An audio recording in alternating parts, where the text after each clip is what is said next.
Okay. All right.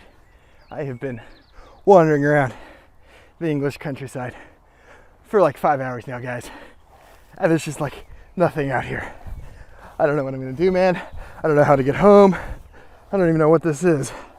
I don't know where I am, man. Doing like a Blair Witch thing now. I thought this was supposed to be Harry Potter, but the grass is up to my waist. You know what? Yeah, I think let's just do part 2. Yeah, let's just do part 2, and maybe when I'm done reading the script, we'll have found somewhere. Why did I leave Texas, guys? This is supposed to be like a goofy little magic thing. I don't know. Just a reminder, this is the second act of a 3-act movie. If you have not watched the first act, I would highly recommend going back and watching that. You can find a link above in the annotations. Alright, without further ado, let's get into our second act. We're going to see the Aurors arriving by apparition to a house in a small village. Several Aurors hold back bystanders. We see several newsmen snapping photos with old-timey cameras. Reading others begin to squeeze through the crowd, holding up his badge as they move. One of the newsmen notices and begins to shout out questions. Or, is it true that the Slayer of 4 is killed again? Should people worry? Reed says, no comment. We'll release an official statement soon. They reach the house and enter, escaping the crowd. We see Myers, the Auror from the previous crime scene, looking around the room. When he spots Reed, he stands at attention. Reed says, Myers, how did they find out? Myers says, I don't know, sir. They started running the news in the papers this morning. He hands Reed a copy of the Daily Prophet. On its front, we see a picture of magical menagerie. Large text above it says, the Slayer of 4 has returned. Young witch murdered. Reed says, damn. The minister's gonna have my head. I'll have her make a statement. Alright, Myers, what are we dealing with here? Myers says, the last victim is Liam Latchin. He's a ministry worker. Didn't show up to work yesterday, but no one thought anything about it. A group of wizards in the neighborhood watch found his door open and checked on him. They found the body. This was about 3 hours ago. Reed says, and this is the same as the others? Myers says, yes. Reed nods. Myers seems to notice Wallace for the first time. How is he here? Reed says, I let him out of Azkaban yesterday. Myers, can you clear the room with the body? Myers says, yes, sir. We see the other Aurors leaving the room as they enter the bedroom, and we get the reveal of the body. We see a man leaning against the wall. The same symbols and markings are drawn on the wall behind him. The body looks identical to the previous crime. Flies buzz around the room, and Elsie covers her nose. She says, oh, it stinks in here. Reed says, he's been here in the heat for 2 days. They don't tell you about the smell in the books. You have to get used to it. Reed pulls out a bag and removes a strange device. He approaches the body. We see Reed place the strange circular device on the hand of the body. It vibrates before it flips up a series of white flags, each marked with a different number. 12:45, Wednesday evening. Wallace says, that's within 45 minutes of the last killing. It could be possible, but... Reed says, it would make more sense if there were 2 killers. By doing this, they're letting us know. Why? Wallace says, I don't know. I mean, we always suspected. Reed snaps a picture with his camera. Elsie says, maybe they want to get caught. You said they've been changing it up, like the message. Reed says, if he wants to be caught, why not turn himself in? Wallace says, sport. The same reason he left us that message. He wants to torment us. Reed says, which reminds me. Revelio. We see a shimmer in the air, and words appear on the wall, like they did in the previous crime scene. They say, what do you care for, Reed Hawthorne? Wallace says, well, shit. Reed says, so I'm going to be the 4th this time. Let them try. Wallace says, no memory this time. That's good. In the background, we see Elsie looking at the symbols behind the body carefully. She says, these are different. Reed says, what? Elsie says, the symbols. They're in the wrong order. She holds up her picture from the previous crime scene. As she says, the symbols are in the wrong positions, each shifted over one. Reed says, you're right. Good catch. But I still don't know what these mean. Elsie says, I took ancient runes for 4 years at Hogwarts, and I've never seen anything like these. They're very unusual. Wallace says, I think it's time to pay a visit to one of my old friends. If anyone in the world knows what these mean, it'll be him. Reed lets out a sigh, seemingly knowing what he's talking about. Him. Do we have to? Wallace says, he's the best, Reed. Reed says, I suppose he is. Let's go. We're going to see our oars arrive by apparition to a small village in Ireland. Wallace and Reed head towards an old-looking pub called the Drunken Celt. Elsie says, we're going to a pub? Reed says, no, we're going to the Irish Ministry of Magic. Elsie says, and it's in a pub? Wallace says, of course. Technically, it's in 14 of them. This is just the closest to us. Elsie says, all right, skeptically.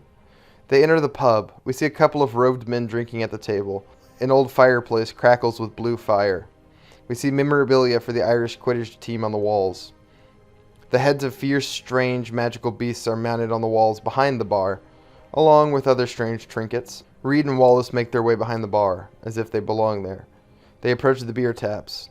Elsie cautiously follows. Reed says, after you, Wallace. Wallace grabs the middle beer tap and pulls it down. We see him twirl into the air and fly right into the beer spigot, vanishing. Reed says, right. Elsie, just pull the middle one. Reed pulls it and is sucked in as well. We see Elsie slowly approach the tap. She sucks in a breath and then pulls it. We see her get sucked in. We follow her as she flies through some dark metal tubing. At last, she's thrown out of a pipe inside the Irish Ministry of Magic. Its floors are made entirely of bright green grass and colorful flowers. Giant stone buildings that look like a mix of office buildings and castles litter the area. Witches and wizards hurry about everywhere. Owls swoop overhead, entering holes in the stone buildings. The whole thing has the vibe of like an ant mound or an ant hill. You know, lots of people moving about in all different directions. Elsie says, oh wow. Wallace says, a bit prettier than ours, eh? Elsie says, yeah, it is. Reed says, we can gawk later. We're on a deadline. Wallace says, right you are. This way. We see them march through the open field. Elsie accidentally stomps one of the flowers, but as soon as she steps away, we see it perk back up and magically repair itself. They enter one of the stone buildings and go up a flight of grass-covered stairs.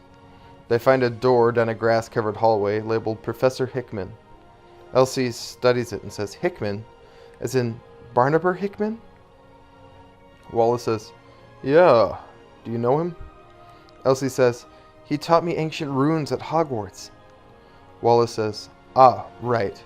Well, it is exactly ancient runes which brought us. When it comes to the subject, he is the best. Reed knocks on the door. We hear a chair scoot back inside. Barnabas says, just a moment. We hear the footsteps, and then the door bursts open. An older man with a stylish mustache opens the door. He seems to notice Elsie first. Elsie Goldfinch! What a surprise! I didn't think you'd visit so soon. He trails off as he notices Wallace. Wallace says, she's not here for a visit, I'm afraid. Barnabas says, Wallace, I thought you were in Azkaban. Wallace says, I was. It's happened again, Barnabas. The Slayer of Four has killed again.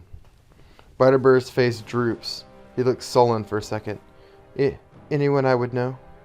Wallace says, no, I don't believe so. Barnabas says, I suppose that's well. After Aster, well, I worry. If not for that, then why? Reed says, we came because the killer changed his pattern. He left a new series of symbols. We were hoping you could help us.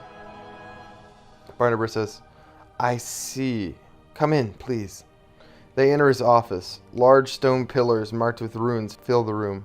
Wallace tries to hand Barnabas pictures of the crime scene. Barnabas pushes them away. You can understand my reluctance to work this case. I still have people I care for. I know how this killer works, Wallace. Wallace says, I need you, Barnabas. You're the greatest expert on runes and symbols in the world. No one else can help us catch this bastard, and he'll just keep hurting people. Barnabas slowly nods his head. All right. Let me see, he says. He takes the photos. How horrible. Now that is odd. Very odd. And you're sure these markings came from the killer? Reed says, yeah. Barnabas says, most peculiar. I know these symbols, but I don't know how your killer does. Wallace says, what are they? Barnabas shakes his head.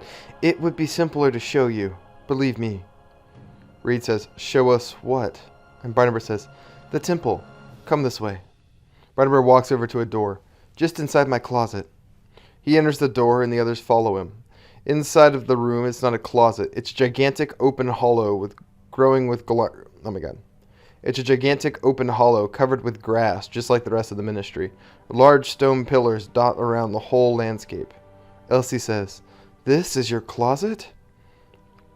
Barnabas says, "I placed a few enchantments on it. This way." He marches up to one of the stone pillars.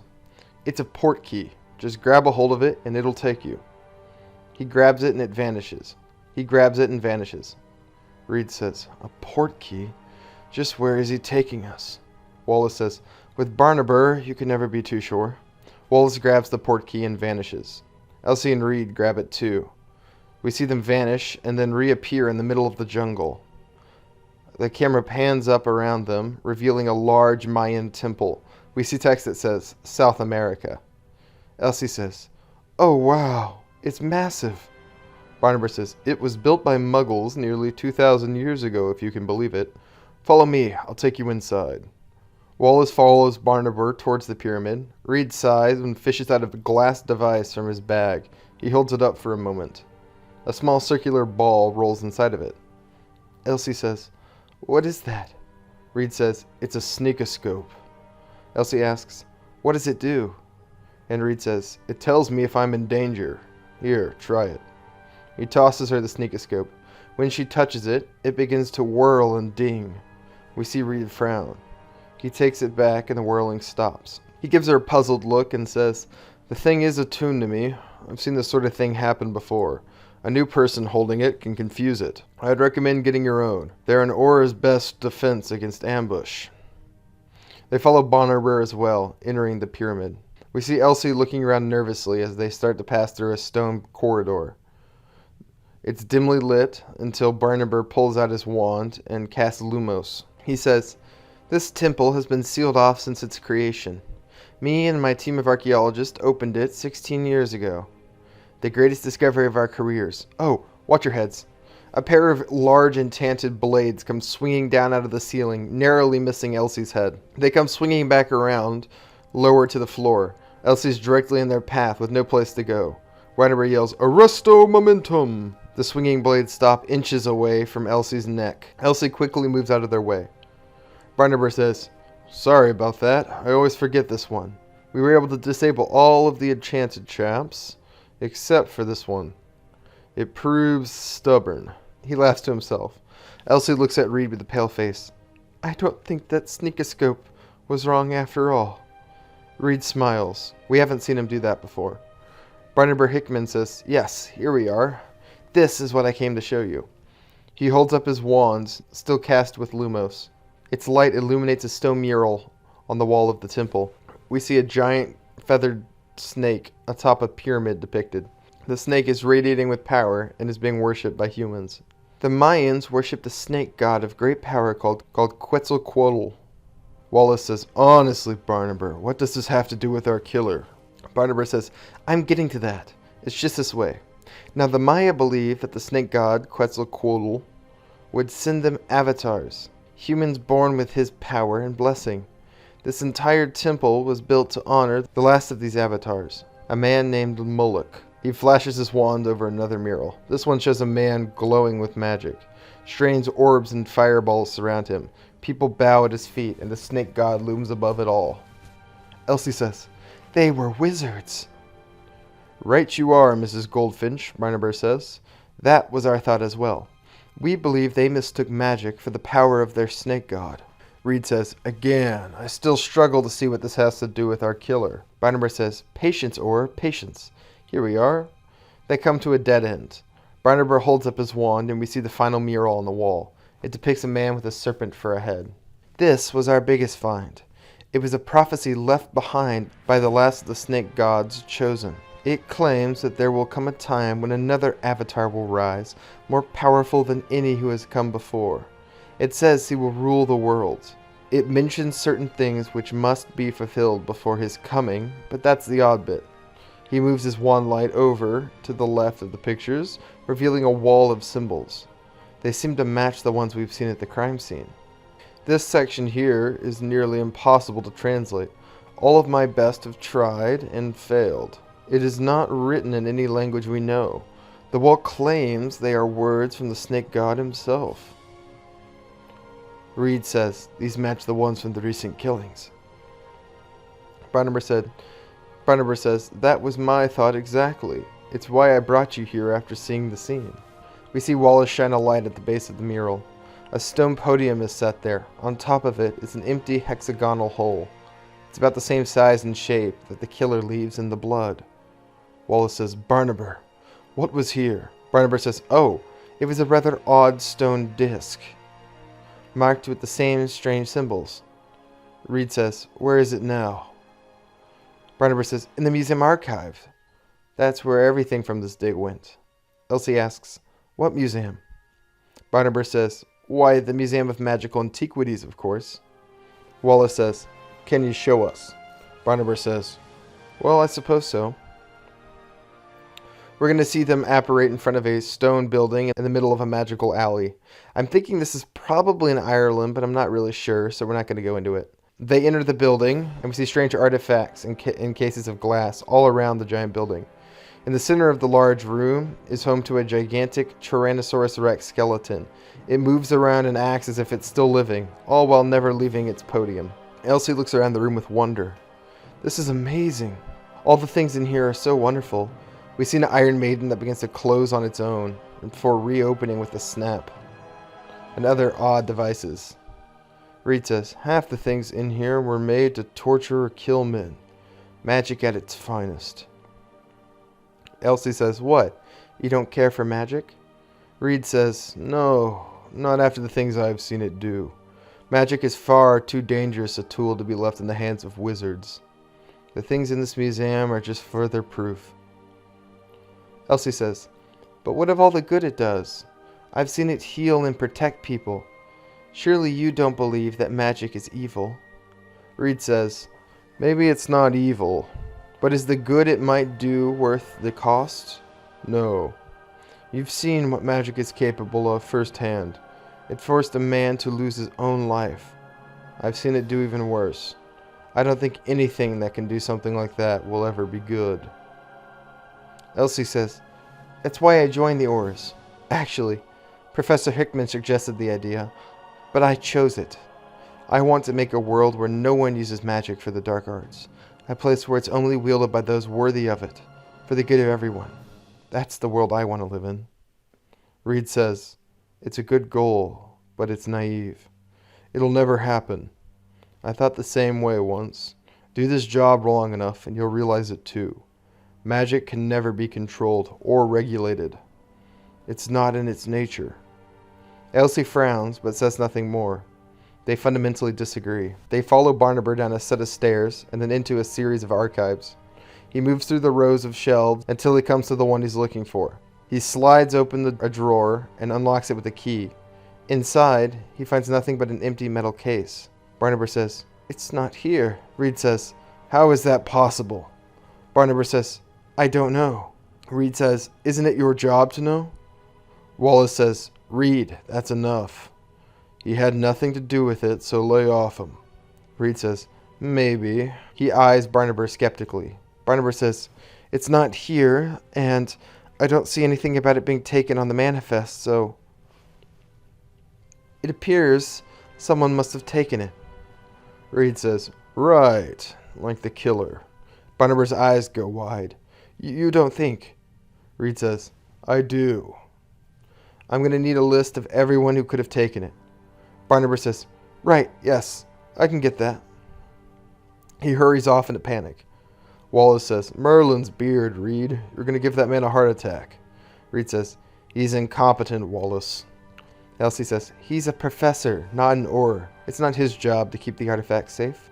Reed says, I suppose so. It gives me an idea, though. Elsie, ask the security team if they've seen any odd behavior from the employees lately. Elsie says, as you say. We follow her as she makes her way to a wizard in a nice blue suit, standing at the entrance to one of the doors. He's Hispanic and wears a full beard. Elsie says, you're the security guard, right? The guard says, I am. Elsie says, or Goldfinch. She flashes him a badge. Have you seen anything unusual over the last few weeks? Museum guard says, no, not that I can think of. Elsie says, and do you know anything about a missing artifact? A stone disc from a dig site in South America? The museum guard sighs and says, I'll tell you the truth. You're wasting your time. Any number of people are motivated enough to take what you search for. Elsie says, why do you say that? He says, because it was stolen in the first place. It belongs to the people of Mexico. There are those who would like to see a great many things in this museum returned. That stone disc among them. Elsie says, really? And do names come to mind? The guard says, no, they don't. Elsie sighs and says, well, thank you for answering my questions. The guard says, if I may warn you, or there are men who would kill over such things. Be sure you're willing to die before you continue this path. Elsie looks the man over and walks away. The camera lingers as he watches her leave, a deep scowl on his face. Elsie approaches Reed and Wallace, who now have a list of names they're scrolling through.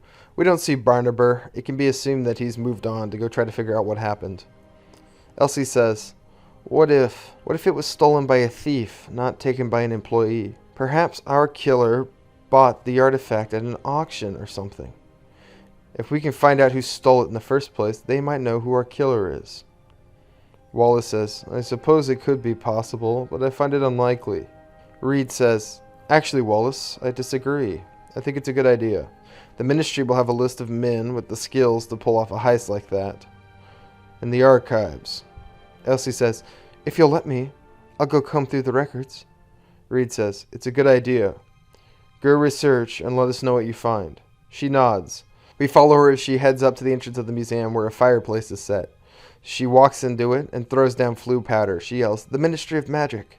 The green flames lick up around her and she vanishes. We cut back to Wallace as he turns to Reed. Wallace says, you like her. Reed says, she may be a bit naive, but she's tenacious and clever. It's a good combination for an Auror. Yeah, I like her. Wallace says, is that why you sent her to follow through on a dead end? We both know security here is nearly impenetrable. No common thief could ever rob a place like this. Reed says, she doesn't even know what I did. In the Ministry, she'll be safe. It'll keep her out of the killer's path. Keep her away from the case. I don't want the fort to be hers, Wallace. Wallace smiles and says, look at that. Reed Hawthorne does care about something. Reed shakes his head. Of course I care. I always did. And that's what frightens me. Wallace says, I just think it's nice to be around someone who's still positive. It's good that she still has hope. Reed says, yeah, it's nice. Makes me remember how I was in the beginning. Wallace smiles. You were just like her, you know. So optimistic and eager. You really thought you were going to change the world. One crime at a time.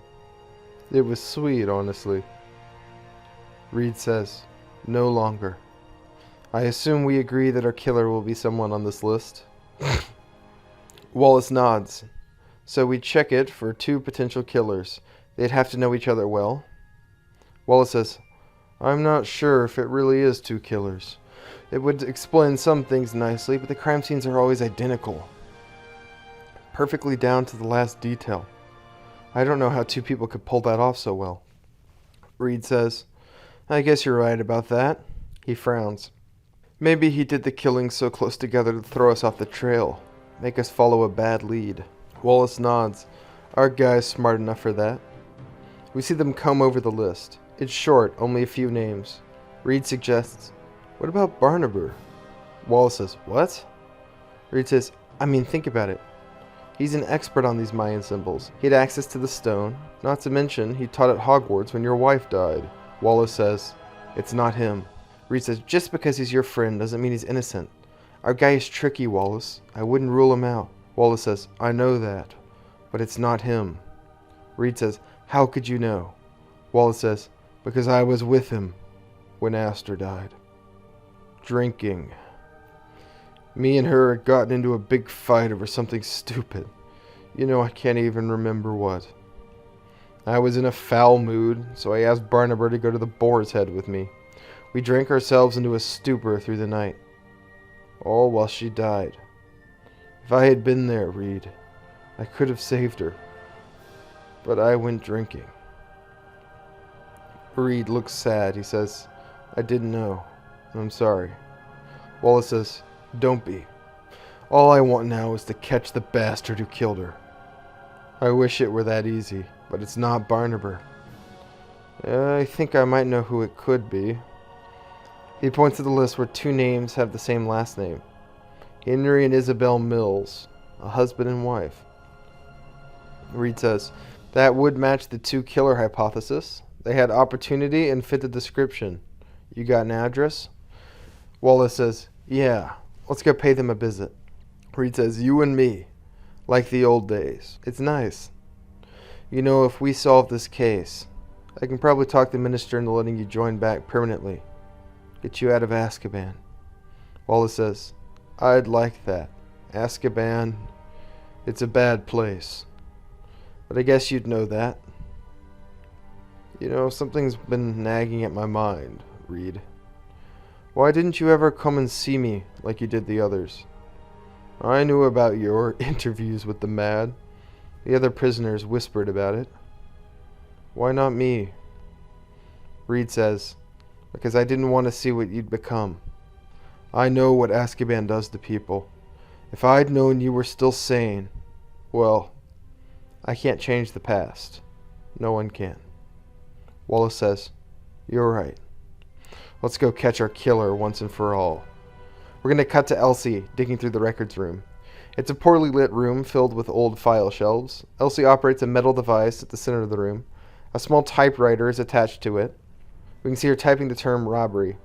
The device spins and a newspaper is dropped into her hands. It says, Young wizard steals powerful wand from Ollivanders. Manhunt is ongoing. Elsie clicks a button on the device and the newspaper vanishes, replaced by a new one.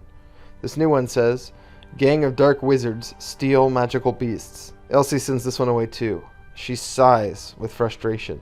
She's getting nowhere. She's been doing this for a few hours. She types in a new search. Mayan research team, Barnabas Hickman. The newspaper appears in her hand. It says, South America research team finds proof of ancient wizards. On the front page, we see a moving photo of the archaeological crew. A much younger Barnabas sits in the front, flanked by a few men and women we don't know. We see a man receiving a kiss on the cheek from a woman. The Mills. The last person Elsie notices is a young man sitting on the edge of the group. It's the security guard from the museum.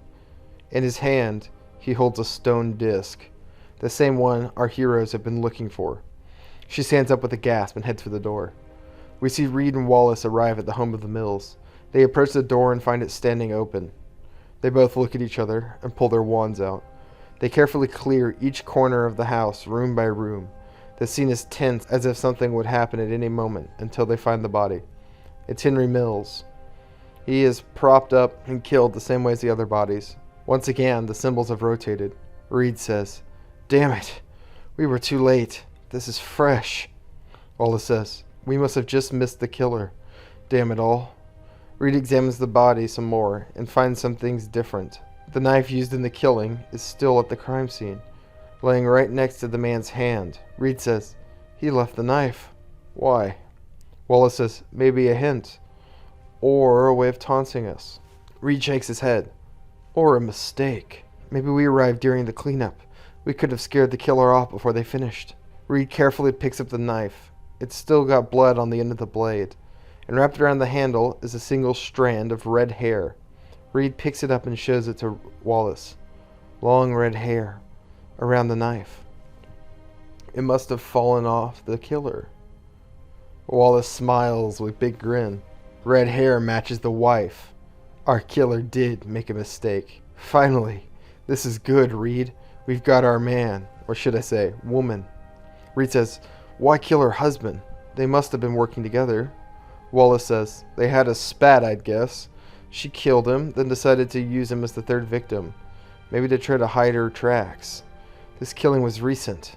Maybe they found out we were snooping around the museum and got scared. It led to a fight.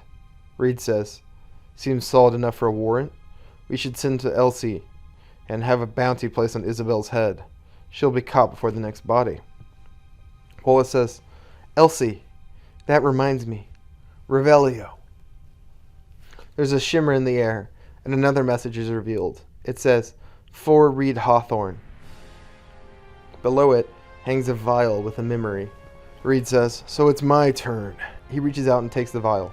We're going to cut to Wallace's home. We see Reed lingering above the Pensive. Reed says, What do you think it'll be? Wallace says, I don't know, but you have to face it. We don't have a choice. Reed nods, then pours the memory into the Pensive. He dunks his head in. Reed finds himself in his office in the Ministry. We see the stone-masked killer digging through his files. Reed yells, Stop that! The killer doesn't respond. He pulls out a file and looks at it. The killer nods and turns away from the files. Suddenly, Reed sees the door to his office opening. Before we can see who's opening it, the scene pauses. Reed turns back to the killer, only to find the killer staring right at him. The Slayer of Four says, Who's opening the door, Reed? Could it be, I found somebody you care for? The scene explodes into ink. Reed jerks his head free of the Pensive. He cries, He's in my office. He's gonna hurt Elsie. Wallace says, Then let's get back quickly. He grabs a bowl from his mantle and hands it to Reed. Inside is green dust, flue powder.